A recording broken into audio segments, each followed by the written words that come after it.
কি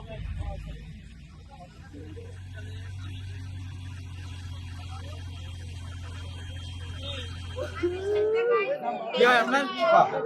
আপা কি হয় আপনার?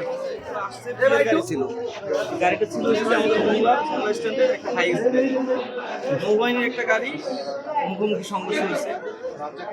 আসলে নৌবাহিনীর গাড়িগুলো কিছু বলার নাই, আমরাও গাড়ি চালাই, নৌবাহিনীর গাড়িগুলো খুবই লাভছে। এটা আপনার যে মানে প্র্যাকটিক্যাল ভাবে যে সামনে করবে বোঝা যাবে যে নৌবাহিনীর লোকগুলো কীভাবে গাড়ি চালায়। ঠিক আছে, এরা মাঝে আগে এরকম বহুত অ্যাক্সিডেন্ট হয়েছে, নৌবাহিনীর অ্যাক্সিডেন্ট করছে, মারা গেছে, অনেক রেকর্ড আছে, কিন্তু এই নিয়ে কোনো প্রতিবাদ হয় না। ওরা যে পরিমাণ রাফসালা এই নিয়ে নিশ্চয়ই আমরা একটা বিচার চাই। আমি আমার পারিবারিক কাজে মোংলা থেকে খুলনা আসতেছিলাম।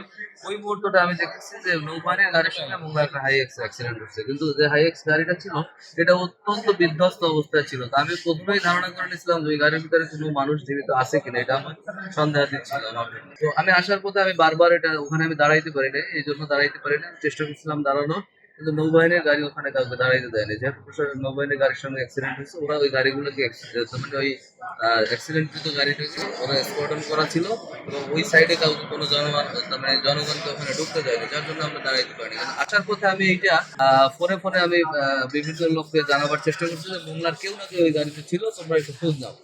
তো আমি খুলনা পর্যন্ত আসতে আসতে আমি জানতে পারি যে আমি মোংলাপুর পৌরসভার, আমি ব্যক্তিগতভাবে আমি বলি, আমি মোংলাপুর পৌরসভার এক্স যুবদলের কনভেনার ছিলাম। আমি যে ওয়ার্ডে বসবাস করি, মোংলাপুর পৌরসভায় আমি যে ওয়ার্ডে বসবাস করি, সেই ওয়ার্ডেরই বিএনপির সভাপতি জনাব রাজ্জাক হোসেন ওই গাড়িতে ছিল এবং রাজ্জাক হোসেনের পরিবার এবং পরিবারের সকল সদস্যরা ওই গাড়িতে ছিল। রাজ্জাক ভাইয়ের ছোট ছেলে, তার নাম হচ্ছে সাব্বির, তার বিবাহের জন্য এসে মূলত সাতক্ষীরায় গেছিল তার ছেলেকে বিয়ে করানোর জন্য। তো ওই গাড়িতে তার ছেলে এবং তার নবপুত্রবধূ ওই গাড়িতে ছিল এবং তার পরিবারের সদস্যরাই ছিল আসার পথে।